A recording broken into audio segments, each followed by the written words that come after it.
finalité et avenir des investissements qataris en France. Je donne la parole à Monsieur le député, auteur et co-auteur du rapport sur les investissements étrangers en France, publié ou rendu public en février 2015. Ça peut marcher. Merci beaucoup. Bonjour, bonsoir. À cette heure-ci, on est davantage sur le bonsoir. Avec François Sellier, co-auteur du rapport sur les investissements étrangers en France, on n'entend pas. Bien, on peut faire comme ça. Co-auteur du rapport sur les investissements étrangers en France, je vous en présenterai la logique. Non pas que ce rapport concernait particulièrement les investissements du Qatar en France, et c'est un peu comme pour la photographie argentique. Je vous présenterai par le négatif ce qui a été, on vérifiera, ce qui vient d'être affirmé. Nous avons dans ce rapport qui avait été demandé à un moment où, en 2014, il y avait différentes informations qui indiquaient que les investissements étrangers en France semblaient régresser fortement. Et nous étions porteurs, j'étais porteur d'une thèse, c'est que sur le fond, il y a les aspects conjoncturels des investissements étrangers en France, et puis il y a la réalité sur le long terme de ces investissements. Et le rapport s'intéresse plus particulièrement à cette réalité, et j'essaierai à un moment donné de vous indiquer donc, comment le Qatar prend place dans les différentes conclusions que nous avons eues. La réalité, c'est bien sûr, et nous savons tous, que l'économie monte depuis les années 80, c'est forcément de multiples échanges.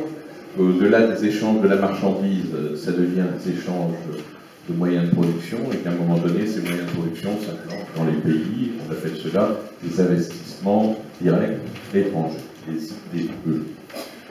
Nous n'avons pas donc travaillé sur les flux financiers. Nous avons travaillé essentiellement sur ce qui était investissement réel, donnant donc de l'activité là où il s'implantait. 3 catégories d'investissements ont été repérées au fil du temps. Les premiers investissements qui sont ceux des années 80, ils correspondent aux investissements qui relèvent d'une logique de délocalisation de production, de venue de production en Europe et particulièrement en France. On en connaît à travers Toyota, Kubota, Mars, et à chaque fois, on s'aperçoit qu'il y a une réussite parce que l'investisseur qui a non pas une démarche financière, mais une démarche industrielle, a une conception, un projet, des valeurs, et que les valeurs de son projet rencontrent les valeurs d'un territoire, et que cela donne la réussite. Toyota, dans ma région, on le sait, aujourd'hui, on considère pratiquement que Toyota est une marque française. Ça ne l'est pas. C'est la même chose pour Mars, et c'est la même chose pour d'autres investissements. Ces investissements sont nombreux, et ils restent nombreux. 20 000 entreprises aujourd'hui relèvent de cette logique. Ils représentent en France 2 millions d'emplois. Il y a bien sûr ensuite une autre logique d'investissement qui se voulait industrielle en façade, mais qui sur le fond était en arrière une logique financière. On l'a connu par exemple avec Glencore Metal Europe, où à un moment donné, par les montages qui sont faits pour racheter des entreprises, on recherche essentiellement la logique financière de la rentabilité de l'entreprise, et donc on vient à faire qu'il y a tellement une logique de recherche outrancière de profit qui, en finale, met en difficulté l'entreprise et qui, en finale, vient à revendre l'entreprise par pan entier. C'est la disparition de ces entreprises. Ce sont des territoires industriels qui connaissent la grande difficulté. J'ai été élu de la 11e circonscription du Pas-de-Calais. J'avais en 2012 battu Madame Le Pen. Cette fois-ci, voilà, ce fut l'inverse. Et la logique économique qui a été celle de ma région a donné, on le sait, un effondrement industriel et des territoires qui connaissent de la difficulté sociale et qui sont dans la profonde interrogation. Et puis, il y a la troisième logique d'investissement, celle qui relève des investissements qui sont ceux des start-up, de la recherche-développement, de l'innovation. On sait que le crédit d'impôt recherche dans notre pays est plébiscité dans le monde et qu'il fait que nous sommes sans doute le pays qui innove le plus en ce qui concerne les petites entreprises. Mais on sait aussi que cette innovation ne se traduit pas nécessairement par des développements d'entreprises ici en France et que parfois, bien souvent, les innovations repartent vers l'extérieur. Alors, qu'en est-il du Qatar? Le Qatar n'est ni dans la logique des investissements industriels, ni dans la logique qui vise à éponger une entreprise pour en tirer toute la substance puis l'abandonner.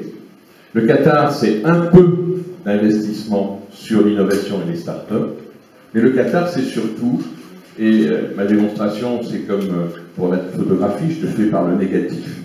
La photographie dans l'argentique, c'est le négatif. Le négatif, c'est qu'il n'y a pas une logique, me semble-t-il, industrielle dans l'investissement étranger en France par les fonds Qatar. Ce sont la recherche d'opportunités, de petites opportunités. Elles sont soit immobilières, soit relèvent d'accords politiques, comme cela a été indiqué, mais aucunement le Qatar ne pèse dans les logiques économiques cohérentes que l'on cherche à construire en France à travers les politiques que l'on mène, à travers les politiques que mène Business France, à travers les politiques qui sont celles de l'attractivité générée par les régions qui ont vu leur taille s'agrandir. Le Qatar, aujourd'hui, c'est de l'immobilier, ce sont des investissements chez Veolia, ce sont des investissements chez Suez, ce sont des investissements chez Total, mais qui correspondent toujours à des logiques bien particulières, en tout cas, que je ne peux pas décrire comme des logiques économiques.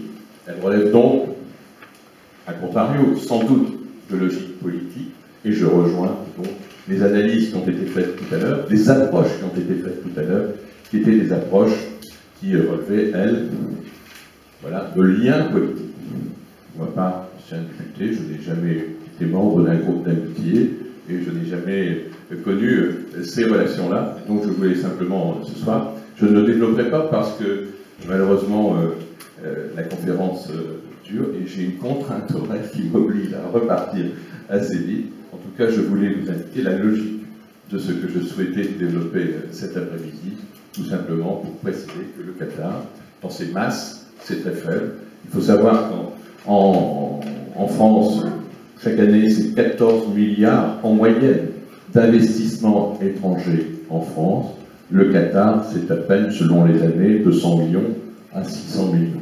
C'est très, très faible. Il n'y a donc pas de logique de masse de capitaux qui viennent s'investir. Que cette logique de masse de capitaux s'appartient aux États-Unis, qui représentent à peu près 25% de ce qui est investi en France chaque année, et les autres 70% le sont par les flux intra-européens.